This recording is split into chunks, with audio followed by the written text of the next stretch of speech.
Welcome, listeners, but take heed. We will say whatever we need to share our knowledge, thoughts, and joy, and even things that do annoy. So join us now, but be aware, we have a tendency to swear. We'll dial it back a little bit. But frankly, we don't give a shit. Welcome to Just Keep Rowling, a Harry Potter book movie compare and contrast podcast. Our Goblet of Fire is just about ready, and our first champion is Ellen. Our second champion is Kayde. Shouldn't there be a third champion? I mean, it is the Triwizard Tournament. We're the only two that matter. Wait, what's this? The third champion is Harry Potter? Harry Potter? Yeah. Yeah.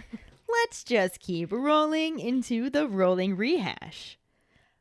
Last week, we covered the first half of Chapter 16, the Goblet of Fire and the corresponding film scenes. The book continued to introduce us to Durmstrang and Beauxbatons, while the movie just said, well, fuck that. Everyone swooned over Victor Crumb, but he seemed unfazed. We discovered that Karkaroff is exactly what his book cover suggests. Victor and Fleur are unknowingly competing for the affection of Ron's hormones, but Hermione will later become the very surprising tiebreaker. Fred and George tried to dupe Dumbledore's age line, but spoiler alert, they don't dupe it. And we discover Dumbledore's real reason for creating the age line, so he can get a good chuckle out of all of the hirsute students who failed at tricking it. During episode 80, Allergy and Eulergy, our Potter pondering was, would you join Spew? Why or why not? Quincy said, hell no. I don't think I would work under Hermione ever. I think I would call her a bitch before long. I enjoy doing things simply because I want to, rather than someone being annoying and badgering me like a door-to-door salesman. No thank you. I admire the fact that she cared so much, but being annoying, there is a way to fight for your cause and not rattle a donation tin in my fucking face. When I first read this, when he was like, I don't think I would work under Hermione, I was just like, oh, they always call me Hermione. I don't think Quincy likes me. But we like you as Hermione. That's different. I am the Hermione that everyone deserved. Sadly, the Hermione no one got. Except for me. Suckers. Ha! I win, bitches. Kinda. You win a podcast. Karlee said that in the scenario, if she is her, rightfully so, she probably would. Growing up in the South and learning about slavery so brutally, she feels like it would be hard to not want to help them. However, would she want to free the Hogwarts house elves? Absolutely not. They are treated well, they like their jobs. She may petition for them to get some time off or wages or something, but try to free them the way Hermione did? No way. She hates that she leaves hats around for them to find. Sara feels as though she should say yes, based on her past history with Hermione.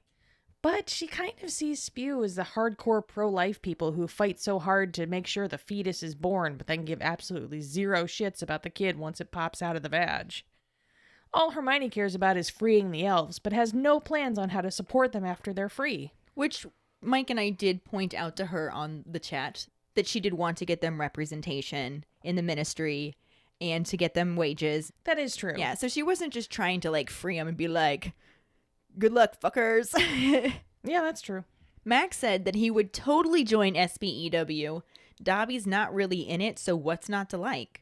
Just chill out with Ron and Hermione, because he's taking Harry's place in this scenario, and free some elves.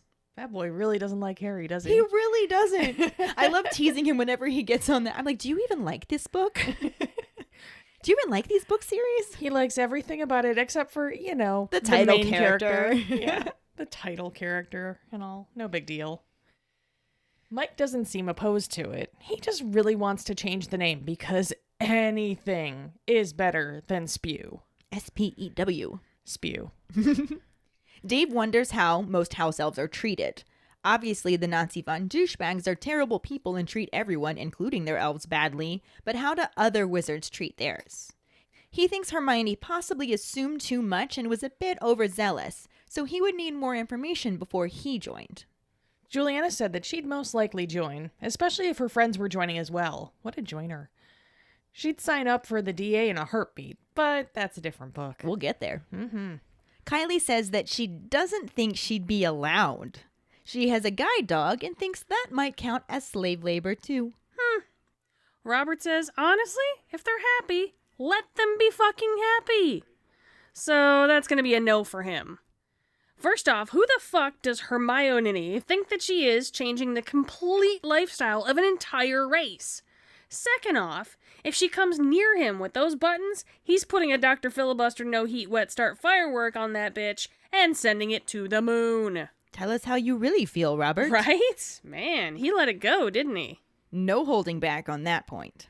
I believe they call that no holds barred right there. Yes. Amanda said she admires Hermione's passion for the cause, and she feels her heart is in the right place, but her approach is totally wrong for the situation. She's not taking the time to really listen to the elves and their preferences. She feels like her entire justification is based on all elves should be Dobby. Dobby even said he likes freedom, but he likes working more. And Dobby is the exception, not the rule, when it comes to how house elves feel about their roles. Even if they are brainwashed, that's not something you can change overnight. So Amanda wouldn't join unless Hermione changed her tactics a bit. Kenneth said no, because house elves live to serve and are deeply depressed when they don't have a job to do. Some relocation project to send masterless elves to a place where the work never ends would be the way to help, he thinks. Yeah, I like that. Claire said she would, but she would try to convince Hermione that the house elves that need help right now are the ones that are in an abusive enslavement. As well, it's a much more gradual process of teaching an entire group of beings about equal rights when they have no idea what that is and what was happening previously was bad. Jackson said he would, but he'd tell Hermione that she needs to adjust her approach. Most house elves don't want to be paid. What she should have advocated for was for better treatment. Stop people from treating house elves like vermin. Seems to be a common thought. Mm-hmm. I think that would have been a good start too. Push for better treatment of house elves. I also think it's good that, like I said before, she wanted to get that representation for them in the ministry. Yeah, but just trying to free them all was totally shady. Though I'm not even sure that would actually work, because I doubt Hogwarts students will be considered the house elves' owners and able to set them free, right? Yeah, I agree. We can talk more about it later when we get to that part in the book. Sounds good. Our trivia question was, how many Scroots does Hagrid have left after he had to put them in separate boxes because they started killing each other? Luckily, Hagrid was able to get all the Scroots into separate boxes when he still had 20 left. Luckily. Congratulations goes to Mike Riley. Yeah, now that the pressure is off, he's back. Though Dave wasn't too far behind him. Yeah, maybe he'll get him next week. Or maybe Mike will just build his streak back up. Maybe. For now, let's just keep rolling into the second half of Chapter 16, The Goblet of Fire, and the corresponding film scenes. Chapter 16, The Goblet of Fire, Part 2. The book chapter picks back up on the trio's conversation with Dean and Seamus about the Hogwarts champion. Seamus mentions that all the Hufflepuffs are talking about Cedric Diggory, but he doesn't think he'd want to risk his good looks.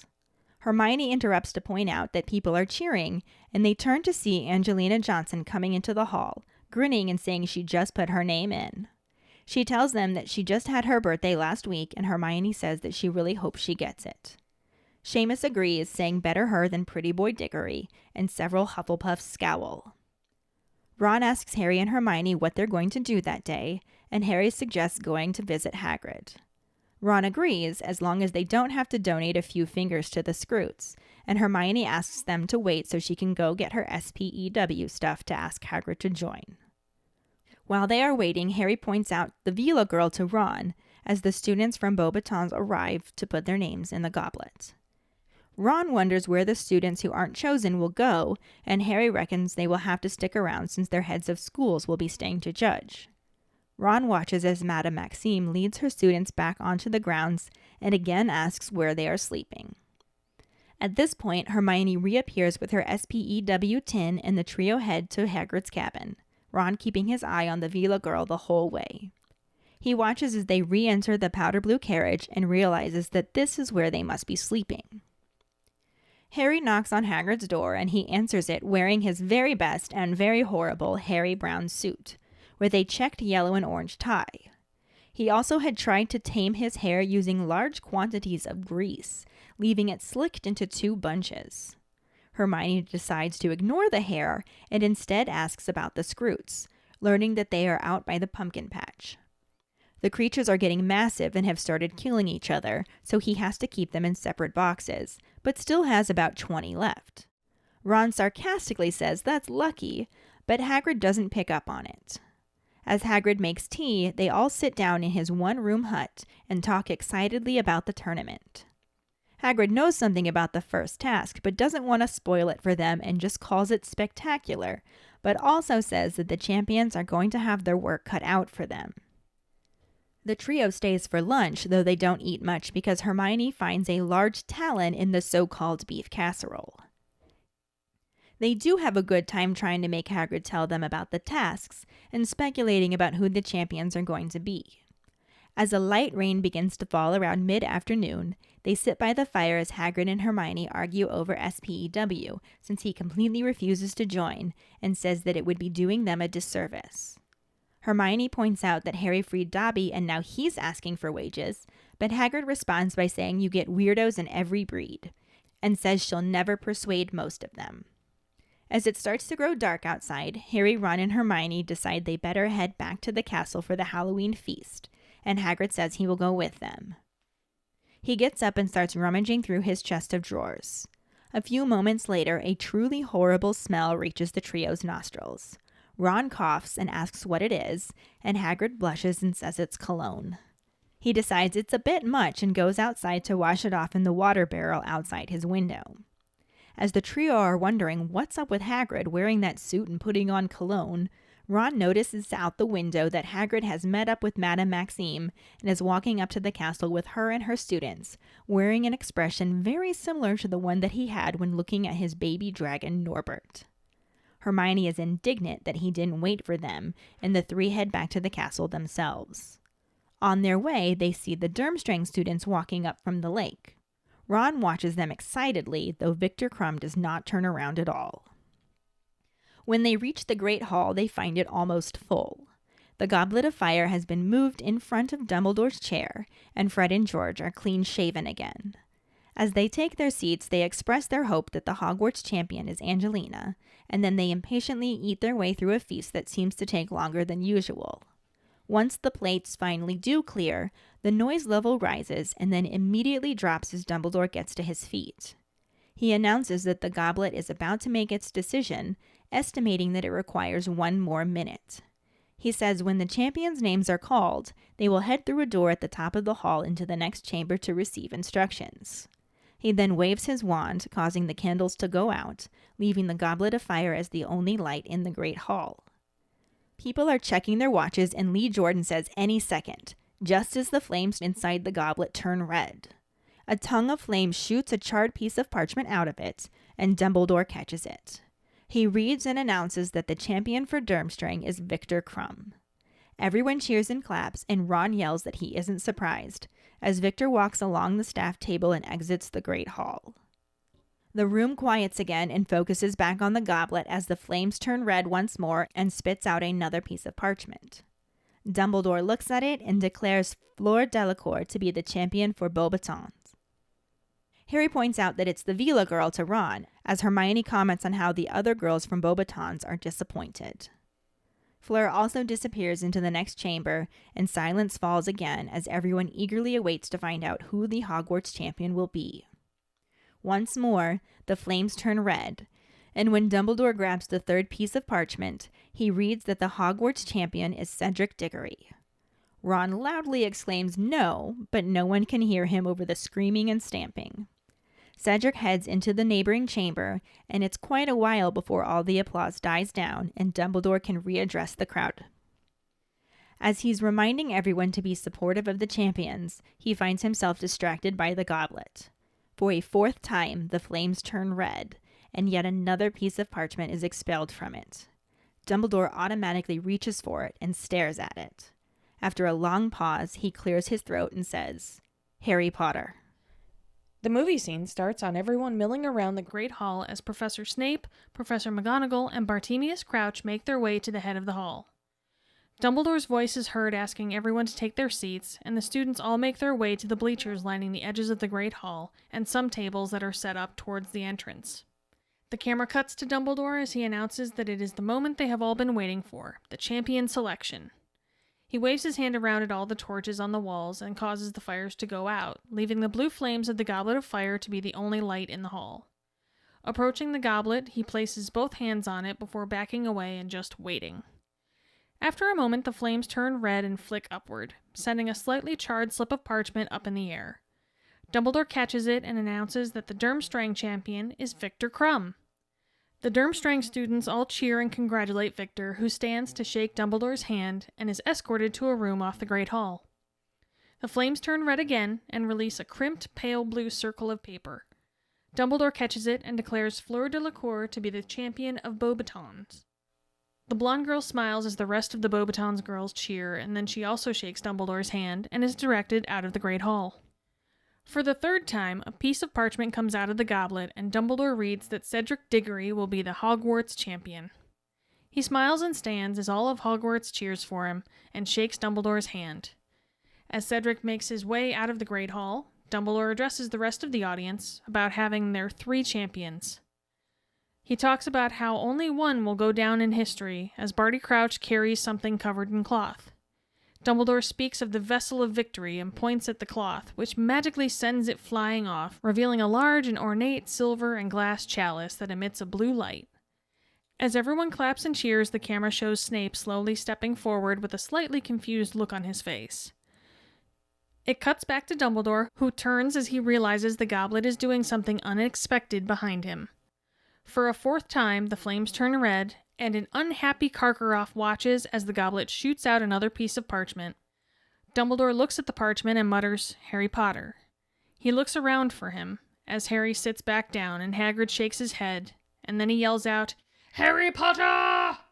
This section starts out with another interlude in the chapter that's not reflected in the film. Shocking.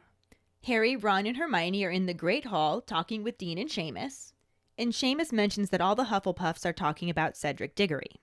But he doesn't think he'd want to risk his good looks. Hermione interrupts to point out that people are cheering, and they turn to see Angelina Johnson coming into the hall, grinning and saying that she just put her name in. She tells them that she just turned 17 last week, and Hermione wishes her luck. Seamus agrees, saying better her than pretty boy Diggory, making several Hufflepuffs scowl. I wish Angelina would have gotten it. I know. Aside from other issues that I have with the champions that were chosen. But then would they have had to have killed Angelina? That was my next... I was like, but considering how it ended, maybe I'm glad Angelina didn't do it. Yeah. Because I'd be maybe all even more upset. considered? Yeah. Knowing what we know now. Right. But not what we are talking about yet. Yes. Ron asks Harry and Hermione what they're going to do that day, and Harry suggests going to visit Hagrid. Ron agrees, as long as they don't have to donate a few fingers to the Scroots. And Hermione asks them to wait so she can get her SPEW stuff to ask Hagrid to join. Because I'm sure he just wants to jump on that train real quick. I would think that a half-giant, granted we don't know that yet, but I would think that he would be more understanding of other magical creatures. Maybe. But yeah, I don't know. I can't blame Hermione for thinking that he'd want to join. No, considering his Stature, I was going to say his way with animals and his way with other creatures, yeah. Like the way he was with the centaurs. Right. Stuff like that, yeah. While they're waiting, Harry points out the Vila girl to Ron. The Vila girl, because we don't even know her name yet. Nope. As the students from Beauxbatons arrive to put their names in the goblet. We don't see that at all in the movie. Just assume that they must have. Must have. Ron wonders where the students who aren't chosen will go, and Harry reckons they'll have to stick around since their heads of school will be staying to judge. I don't imagine they'd be sending kids back unattended. Yeah. Well, that and who would cheer for their champion then? Right. That'd be sad. Right? It's just not fair. Ron watches as Madame Maxime leads her students back onto the grounds and again asks where they are sleeping. He's starting to get a little creepy at this point, I think. Oh my God, Ron, you can't just ask where people are sleeping. At this point, Hermione reappears with her SPEW tin and the trio head to Hagrid's cabin. Ron's just got his eye on the Vila girl the whole time. Like, he seriously can't decide between Crumb or Vila girl. Yeah. He wants to know where they're both sleeping. I mean, I feel like he thinks that his bed is big enough for 3. That's what I'm saying.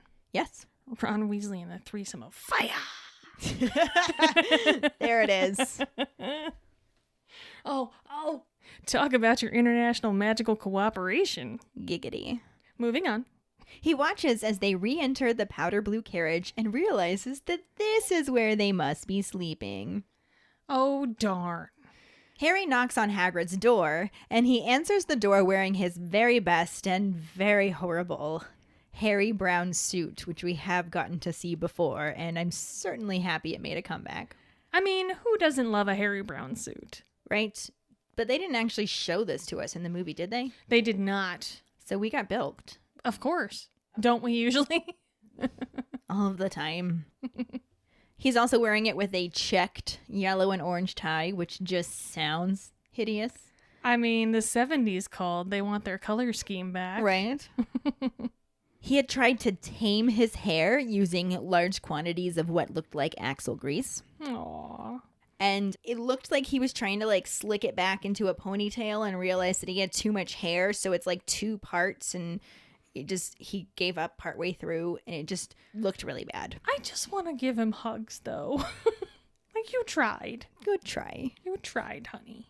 Hermione decides to just ignore the hair and instead asks about the Scroots, learning that they are out by the pumpkin patch. They're getting massive and have started killing each other. So he has to keep them in separate boxes, but still has about 20 left. Which was our trivia question. Sure was. Mm-hmm. Yay. Yay. Yeah, Ron sarcastically is just like, oh, that's lucky. Yay us. Yay. But Hagrid does not pick up on the sarcasm. He usually doesn't. Whereas sarcasm is Ron's love language. Basically, yes. And sass is Harry's. Yeah. And knowing the answer is Hermione's. Yes. As Hagrid makes tea, they all sit down in his one-room hut and talk excitedly about the tournament. He knows something about the first task, but he doesn't want to spoil it, so he just calls it spectacular. And then also mentions that the champions are going to have their work cut out for them. He knows something, but I would what? absolutely be like, let me get you some of that single malt whiskey and ask you more questions. Right? But instead, it's just tea. The trio stays for lunch as well, but they end up not eating much because he serves them beef casserole and Hermione finds a very large talon. Oh. I mean, I hear that's a good source of protein? I'd stop eating too. Like, what do you mean by beef? I mean...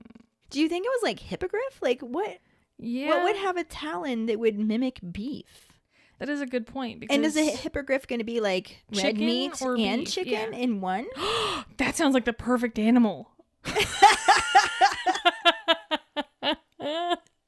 It's the filet mignon of creatures. Yes. But anyway, Hagrid does not cook well, but I feel like they agreed to eat it just to be polite. They usually do. And then We all remember the rock cakes. probably just spent the rest of the time shoving it around on their plate to make it look like they were eating it.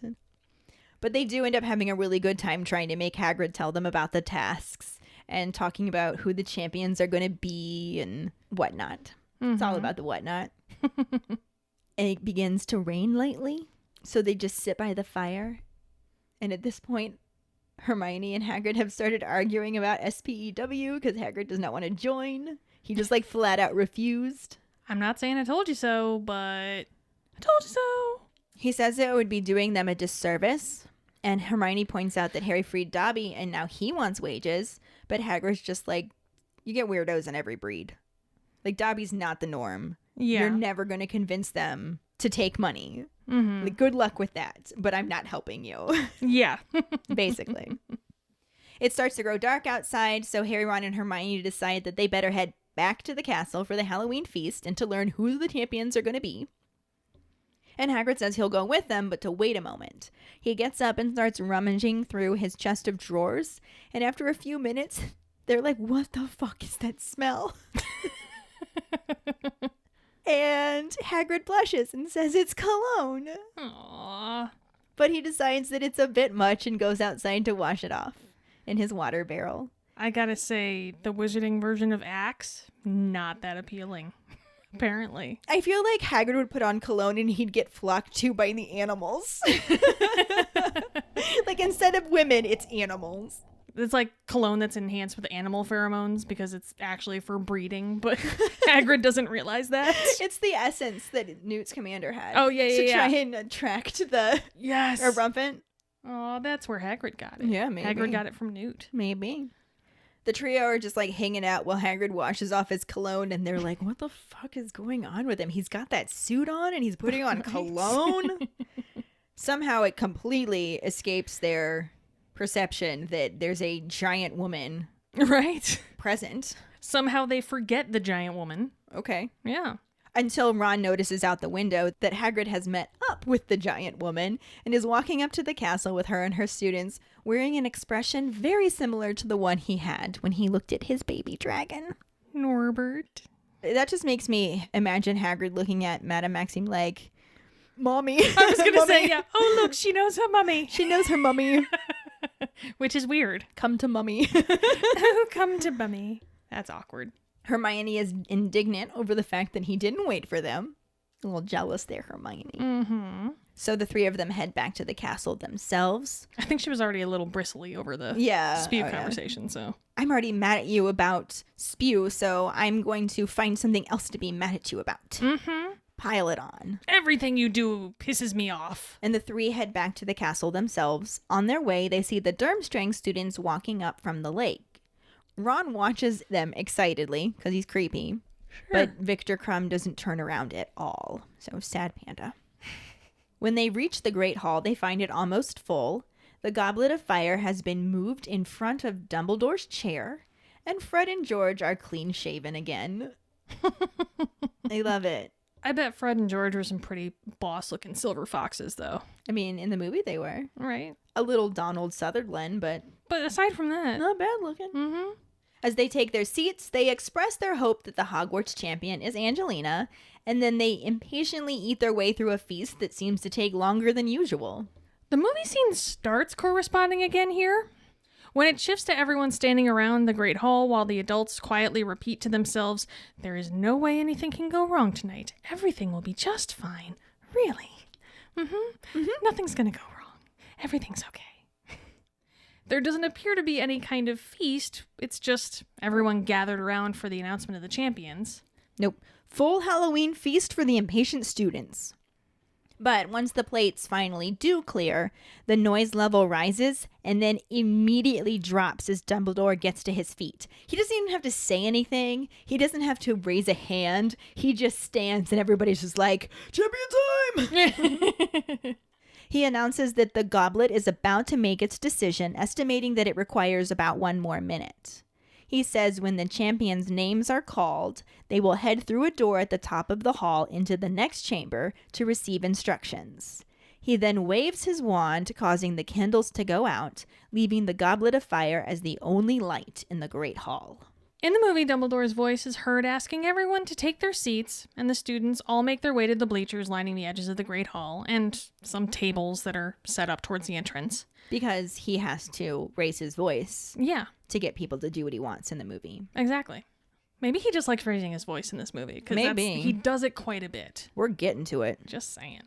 The camera cuts to him as he announces that it's time to seal some fates. I mean, choose some champions. He sets the mood by hitting the magical dimmer switch on the wall sconces so that only the blue flames from the Goblet of Fire are lighting the Great Hall. That was actually pretty similar there. Mm-hmm.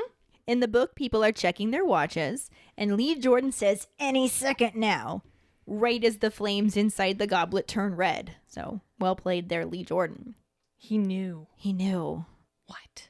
A tongue of flame shoots a charred piece of parchment out of it, and Dumbledore catches it. It's pretty badass. Right? Mm-hmm. He reads that the champion for Durmstrang is Victor Crumb.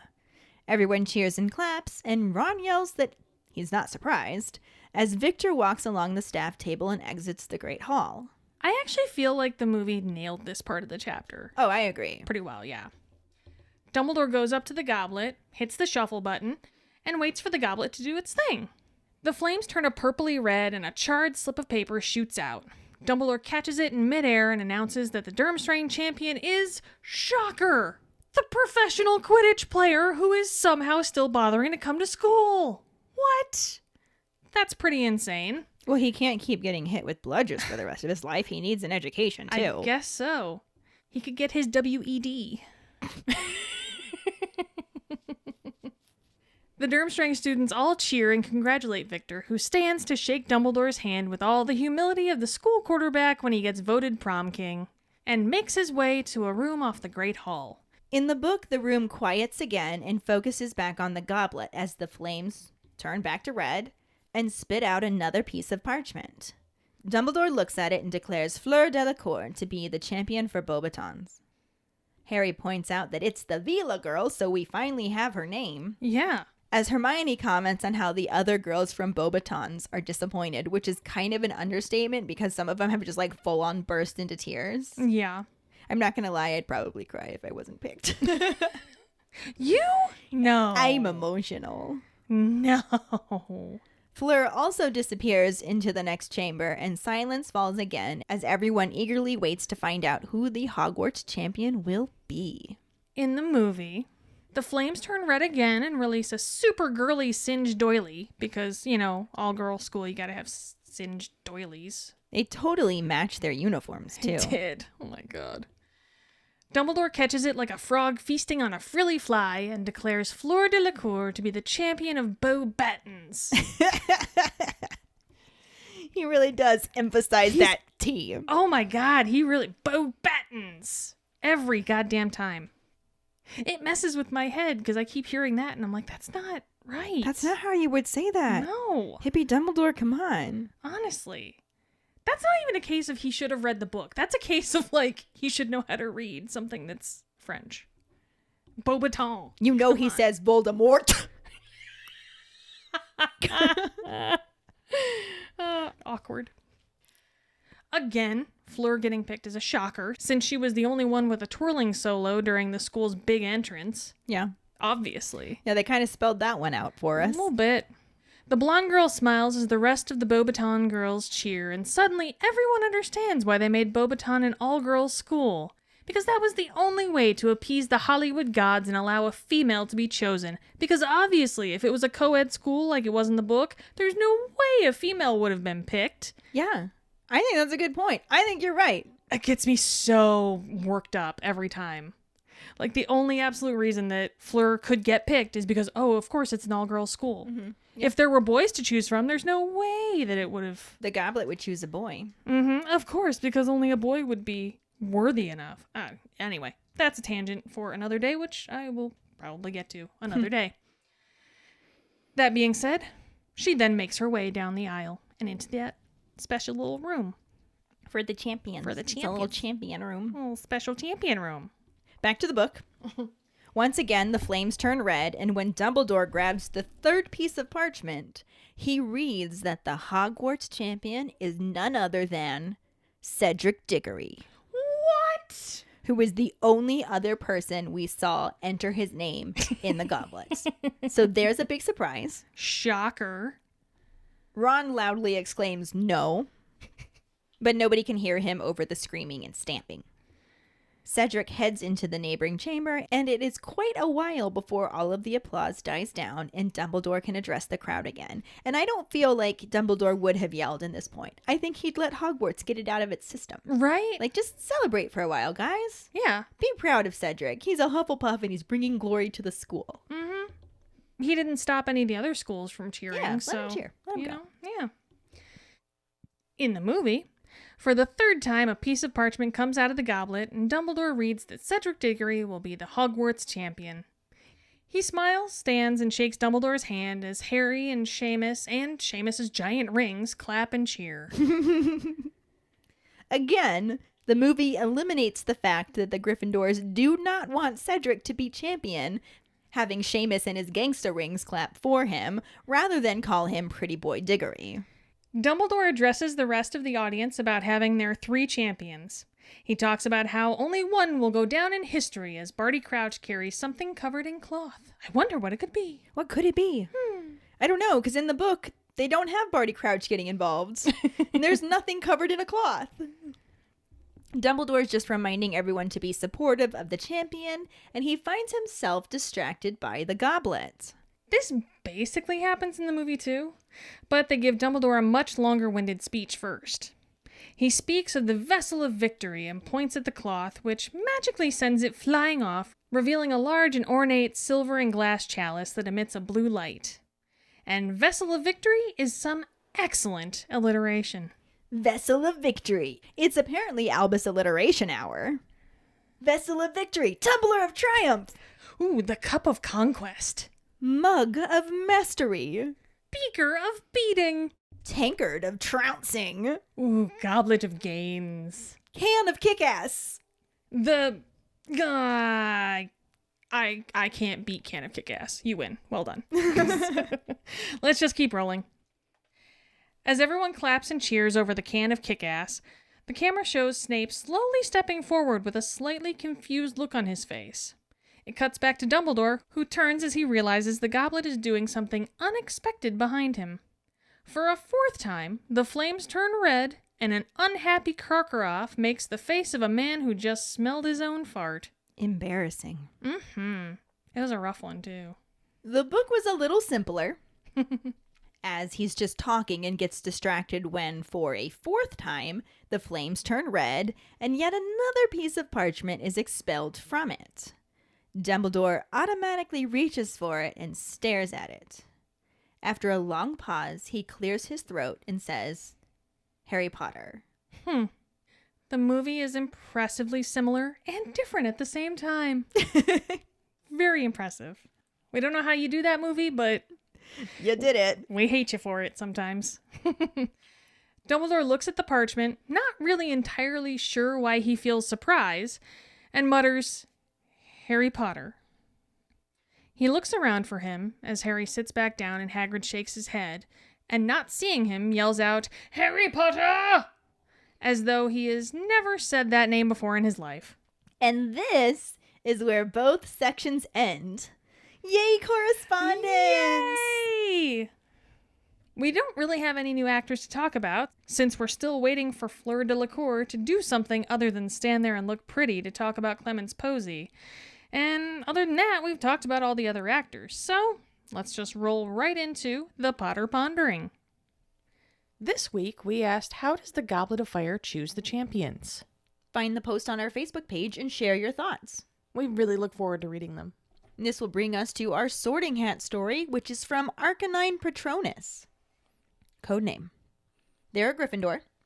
Their wand is U with unicorn hair core, 14.5 inches, supple. Their Patronus is a deerhound, or, as their name suggests, an Arcanine. I love the idea of having a Pokemon as a Patronus. They write, I had heard of the books. A few boys in my class did every book presentation about them. The idea of the story sounded silly to me, and I wasn't interested, even though I was a bookworm. But when I was 11, my parents got me the first movie as a present for my grades, and I instantly fell in love. The first 4 books were out at that time, and I read them all that summer. And reread them. Rinse and repeat. I'm forever grateful that I grew up while the books were still being written. Having friends, brothers, parents, and other family members who were also reading the series made it that much more fun. Along with looking at theories on forums and reading interviews with Rowling where she gave small hints.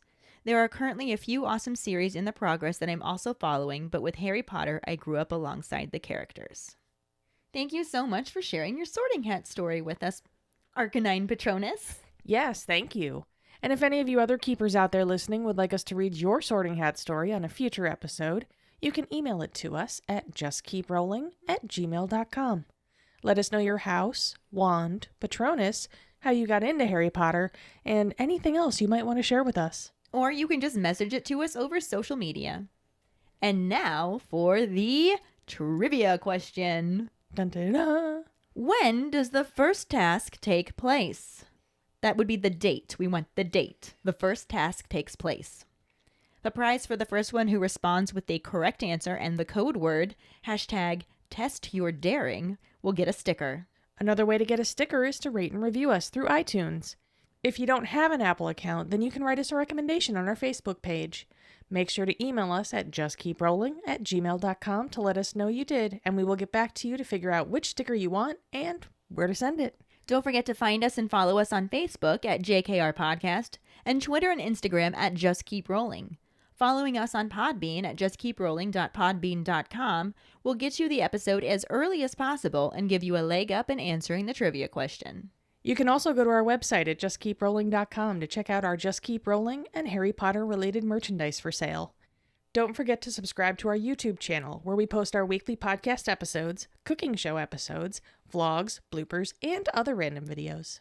We also want to welcome our longtime keeper but newest patron, Robert Griffey Jr.